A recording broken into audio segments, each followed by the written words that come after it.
En 2023, Walgreens registró la primera pérdida anual en sus 122 años de historia. $3.000 millones en números rojos.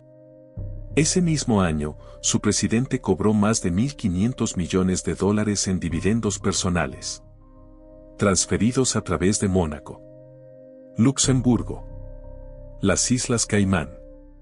Cero impuestos en Estados Unidos. Documentado en los registros de la SEC. Nunca ha sido imputado por ningún delito. ¿Y la empresa que dejó atrás? Está siendo cortada en 5 pedazos, mientras 50 millones de estadounidenses pierden acceso a su única farmacia. Esta es esa historia.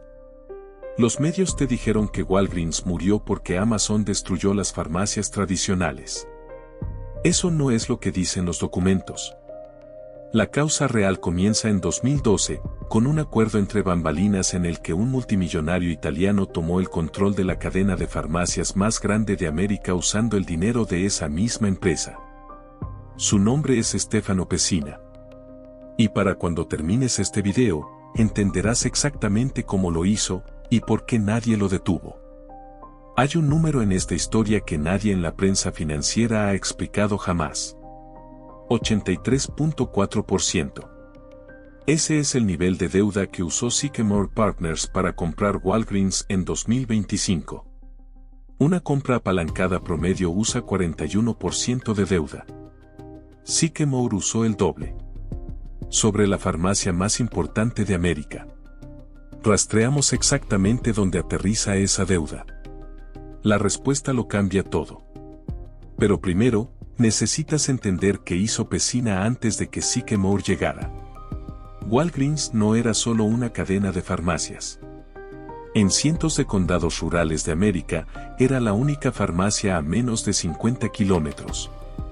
En los barrios urbanos de bajos ingresos, lugares como Rosebury en Boston, Dorchester, el South Side de Chicago, era donde ibas a buscar tu insulina cuando no podías permitirte ver a un médico.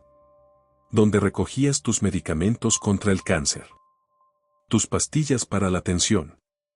Los antibióticos de tus hijos. No era un servicio de conveniencia. Era un salvavidas.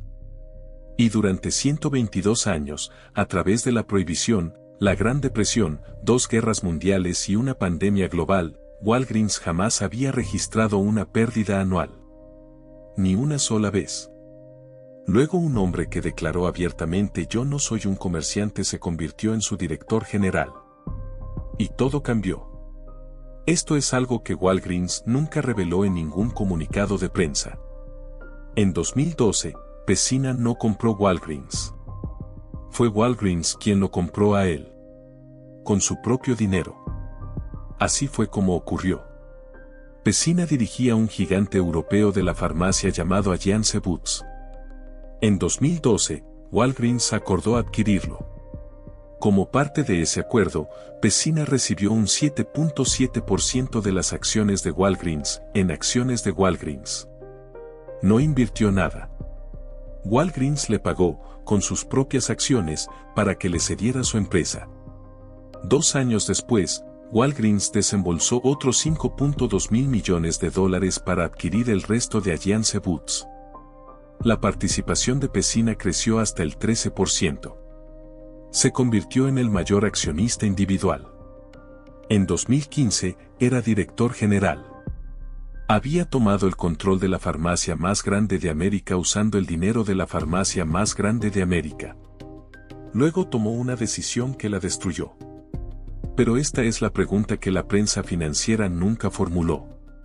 ¿Fue incompetencia o fue una salida calculada? Desde el momento en que se convirtió en accionista mayoritario, Pessina comenzó a cobrar dividendos. Más de $1.500 millones, documentados por Bloomberg, transferidos offshore a través de Mónaco, Luxemburgo, las Islas Caimán. Nada de eso tributó en Estados Unidos. Mientras tanto, en 2020, comprometió $1.000 millones del dinero de Walgreens en una startup de atención primaria llamada VillageMD. Un año después, $5.2 mil millones más. Luego en 2022, $9.000 millones para que VillaGMD adquiriera una cadena de clínicas llamada Summit Health. $15.000 millones. Antes de que una sola clínica hubiera generado un solo dólar de beneficio. No era su dinero. Era el dinero de Walgreens. Cuando la apuesta se derrumbó, Pecina seguía teniendo sus dividendos. Los trabajadores no tenían nada. Detengamos los números un momento. Enero de 2024. Walgreens cierra su farmacia de Rosebury en Boston. Un barrio de mayoría negra. 40.000 habitantes. El reverendo Minyard Culpeper organizó una manifestación frente al local clausurado y declaró: es insensible. Es injusto. Era la cuarta farmacia Walgreens que cerraba en esa zona desde 2022. Guarda esa imagen. Volvemos a ella. 2023, primera pérdida anual en 122 años de historia. $3.000 millones. 2024, Walgreens registra una depreciación de $12.4 mil millones sobre VillaGMD. Ese es el término contable para decir, los $15.000 millones que gastamos ahora no valen casi nada. Página 4 del informe SEC del segundo trimestre de 2024. Documento público. Pérdidas combinadas en esos 2 años, $11.7 mil millones. Uno de los totales de pérdidas en 2 años más elevados de toda la historia del Fortune 500. La fortuna en papel de Pecina disminuyó. Pero su dinero en efectivo, sus dividendos, sus cuentas offshore, ya estaban en Mónaco. Ya estaban en Luxemburgo. Ya estaban en las Caimán. Y entonces llegó Sycamore Partners. ¿Recuerdas ese 83.4%? Esto es lo que significa. Sycamore compró Walgreens por $10.000 millones. El 83.4% de esa cantidad, $13.3 mil millones, fue financiado con deuda. Deuda colocada directamente sobre Walgreens. No sobre Sycamore.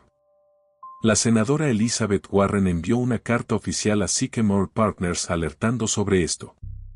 La carta es un documento público. Walgreens ahora debe entre $300 y $400 millones al año solo en intereses. Antes de cerrar una sola tienda adicional. Antes de pagar a un solo farmacéutico. El primer día de propiedad privada, Sycamore trocea Walgreens en 5 entidades distintas para ser vendidas individualmente. Walgreens. The Boots Group. Sales Health Solutions. CareCentrix. VillaGMD. Eso es un desguace. Sycamore ya ha hecho esto antes. Nine West, en quiebra bajo Sycamore. Palisade Source, en quiebra. Eddie Bauer, en quiebra. Tras adquirir Staples, Sycamore cerró casi 1/3 de sus tiendas en Estados Unidos. 1/3 de las tiendas Walgreens. Esos son 70.000 despidos adicionales. Y Walgreens no es una zapatería. Acto 4. 50 millones de estadounidenses, 1 de cada 7, ya viven en un desierto farmacéutico. Una zona donde la farmacia más cercana requiere más de 15 minutos en coche. Solo en 2024, 2.800 farmacias cerraron en todo el país. 8 al día. Investigaciones de la Universidad Estatal de Ohio muestran que cuando una farmacia cierra en un condado rural, la adherencia a los medicamentos cae de inmediato. Las visitas a urgencias se disparan. Las personas con diabetes, hipertensión, enfermedades crónicas, se saltan dosis. Patologías que un farmacéutico podría gestionar con una receta de $20 se convierten en hospitalizaciones. Recuerda Rosebury. Ahora multiplícalo por 2.800. Ese es el número de comunidades que perdieron su farmacia solo en 2024. Una profesora de bioética del MIT escribió sobre su padre, un residente de California que conduce 40 kilómetros de ida y vuelta para recoger su insulina. Si su Walgreens cierra, serán 80 kilómetros. Para un hombre mayor que no siempre tiene acceso a un coche. Esa insulina no es opcional. Saltársela no es un inconveniente. Saltársela es una emergencia médica.